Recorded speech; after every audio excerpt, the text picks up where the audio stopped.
नमस्कार दोस्तों।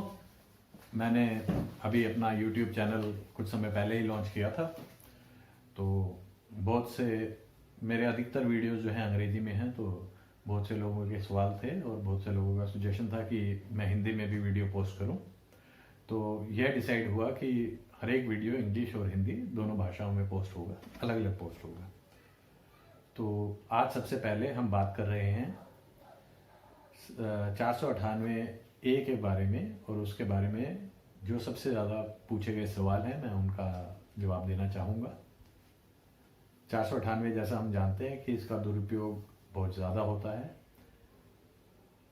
पहले यह दुरुपयोग सिर्फ बड़े शहरों में होता था, पर अब बहुत छोटे छोटे शहरों में भी इस तरह के केसेस देखने को मिल रहे हैं जहाँ लड़कियां जो हैं इस कानून का दुरुपयोग करती हैं।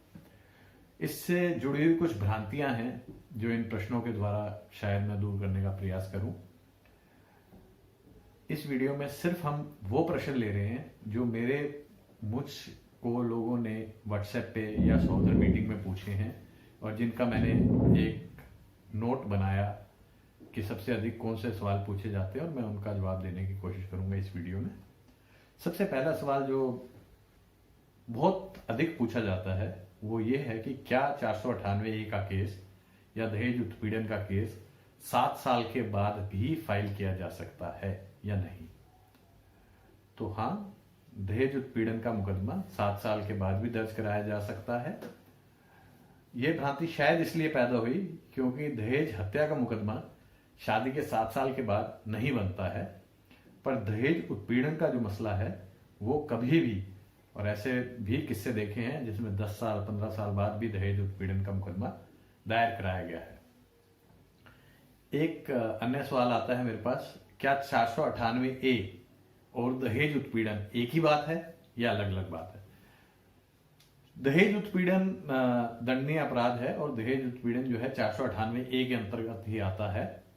पर 498A अपने आप में सेक्शन जो है वो बहुत सी अन्य चीजों को भी कवर करता है, जैसे कि किसी महिला के साथ उस तरह का उत्पीड़न होना कि उसकी मानसिक स्थिति या उसके किसी अंग को या जीवन को कोई क्षति पहुंचे, वो भी 498A की श्रेणी में आता है। और उसके लिए स्वतंत्र मुकदमा, सिर्फ उसी के लिए एक मुकदमा लड़के वालों पर चलाया जा सकता है। पर मैंने आज तक ऐसी एक भी FIR नहीं देखी है जिसके अंदर दहेज उत्पीड़न का जिक्र ना हो और केवल किसी और वजह से लड़की ने मुकदमा दर्ज कराया हो, जिस 498A का। अब एक सवाल आता है अरेस्ट के बारे में, गिरफ्तारी के बारे में। क्या 498A में तुरंत गिरफ्तारी हो जाती है, या कि सुप्रीम कोर्ट या हाई कोर्ट की ऐसी कोई रूलिंग आ गई है कि अब 498A में गिरफ्तारी नहीं होगी? दोनों ही चीजें सत्य नहीं है। ना तो ऐसा है कि तुरंत गिरफ्तारी हो जाती है, ना ऐसा है कि तो गिरफ्तारी कभी होगी ही नहीं। अवनेश कुमार जजमेंट में सुप्रीम कोर्ट ने कहा था कि 7 साल तक के अपराधों में 41A का नोटिस, 41A का नोटिस एक्यूज को दिया जाना चाहिए, और जहां तक आवश्यक ना हो तब तक गिरफ्तार नहीं करना चाहिए। राजेश शर्मा जजमेंट उसके बाद आया, सुप्रीम कोर्ट ने उसमें और भी ज्यादा रिलीफ दिए और कहा कि जब तक नितांत जरूरी ना हो गिरफ्तारी ना हो। पर जैसे ही सुप्रीम कोर्ट ने ये रिलीफ दिया, 498 का कैरेक्टर चेंज हो गया। 498 के साथ आजकल 377, जिसको कि अप्राकृतिक शारीरिक संबंध, रेप का प्रयास, छेड़छाड़, इस तरह के इल्जाम ससुर पे, देवर पे, जेठ पे, बहनोई पे लगने लगे। तो मैं यही कहूंगा कि आप अपनी FIR को पढ़िए, उसके अंदर क्या सेक्शंस हैं उनको समझिए। अगर तो मसला सिर्फ 498 406 का है तो अधिकतर प्रांतों में गिरफ्तारी अब नहीं होती है। सिर्फ 41A यानी 41A का नोटिस दिया जाता है पुलिस के द्वारा। एक्यूज को यह कहा जाता है कि आइए आप इन्वेस्टिगेशन में शामिल हुई।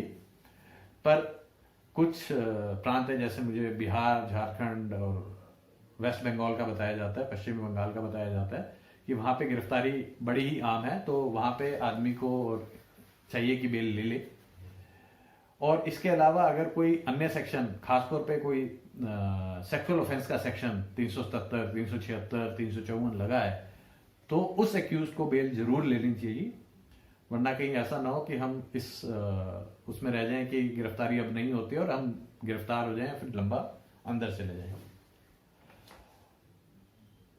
एक बड़ा ही सवाल बहुत ज्यादा आ रहा है आजकल कि 498A और घरेलू हिंसा अधिनियम का मुकदमा एक साथ चल सकता है या नहीं चल सकता, क्योंकि मूलतः दोनों की शिकायत एक ही होती है। तो दोस्तों ऐसा है कि 498A में एक्यूज को सजा होती है 3 साल की, अब 3 साल तक की सजा होती है, और जबकि घरेलू हिंसा अधिनियम में जो एग्रीव्ड वुमेन है, जो कंप्लेनेंट है, जो पीड़िता है, उसे कुछ रिलीफ दिए जाते हैं। वो रिलीफ होते हैं, उसे मासिक गुजारा भत्ता दिया जाएगा, उसे रहने के लिए स्थान दिया जाएगा, उसे बच्चों के लिए कस्टडी दी जाएगी, उसे कोई कंपनसेशन दिया जाएगा। तो ये सब रिलीफ उसे मिलते हैं, जबकि 498 में पीड़िता को एज सच कोई रिलीफ नहीं मिलता है। तो इसलिए दोनों सेक्शन के रिलीफ अलग अलग हैं, चाहे दोनों का शिकायत एक ही हो, कुल मिला के मसौदा एक ही हो, पर रिलीफ डिफरेंट है, अलग अलग है। इसलिए ये दोनों मुकदमे अलग अलग चल सकते हैं। एक बड़ा सवाल आता है कि क्या 498A में जो एक्यूज्ड है, जो मुल्जिम है, क्या उसे ये प्रूव करना होता है, क्या उसे साबित करना होता है कि उसने कोई उत्पीड़न नहीं किया है? तो ये एक भ्रांति ही है, क्योंकि इस केस में प्रोसिक्यूशन, जो कि स्टेट होता है, जो कि राज्य होता है, और जिसमें जो गवाह हैं वो पीड़िता या उसके रिश्तेदार होते हैं, उन्हें ही यह साबित करना होता है कि एक्यूज ने दहेज उत्पीड़न किया है, दहेज के लिए उत्पीड़न किया है उस विधाता का। और जब तक वो यह सिद्ध नहीं कर सकते तब तक आपको सजा नहीं हो सकती। और इसमें एक्यूज के पास राइट ऑफ कंप्लीट साइलेंस है। एक्यूज के पास राइट है कि वो बिल्कुल चुप रहे, कि कुछ ना बोले, और उसे कुछ भी साबित करने या ना साबित करने की जरूरत नहीं है। मेरे पास सवाल आते हैं क्वैशिंग और डिस्चार्ज से संबंधित। बहुत से लोग पूछते हैं कि क्या क्वैशिंग और डिस्चार्ज हो सकता है, किन लोगों का हो सकता है, किन लोगों का नहीं हो सकता है। तो ये दोनों ही जो सेक्शन है, चाहे क्वैशिंग का सेक्शन हो जो 482 में लगता है हाई कोर्ट में, चाहे डिस्चार्ज का हो, वो केवल और केवल लीगल ग्राउंड्स पे होता है। आपके पास 1000 प्रूफ हो, वो क्वैशिंग में भी काम नहीं आएंगे, डिस्चार्ज में भी काम नहीं आएंगे। सिर्फ और सिर्फ अगर लीगल ग्राउंड्स बनते हैं तभी ये दोनों चीजें हो सकती हैं। तो अच्छा यही रहेगा कि किसी जानकार के साथ अपनी FIR साझा करें, उससे समझे कि क्या FIR क्वैश हो सकती है, और अगर चार्जशीट इसमें चालान पेश हो चुका है, चार्जशीट आ चुकी है, तो ये समझें कि क्या डिस्चार्ज सबका हो सकता है या किन लोगों का हो सकता है, और इस हिसाब से आप काम करें। तो दोस्तों ये मेरा पहला वीडियो था हिंदी में। अगर कोई आप मेरी से कोई त्रुटि हुई हो तो क्षमा करें, और मैं कोशिश करूंगा कि आगे भी वीडियो जो मैं बनाऊं वो दोनों भाषाओं में, हिंदी और अंग्रेजी में, दोनों में बनाऊं। आपके कोई सवाल हैं जो इस वीडियो में शामिल नहीं किए गए हैं तो कमेंट सेक्शन में लिख के वो सवाल पूछिए। मैं कोशिश करूंगा कि उनका जवाब मैं कमेंट सेक्शन में दूं। हो सकता है कि अगर वो सवाल ज्यादा हो तो मैं एक और वीडियो इसी सीरीज का बना दूं।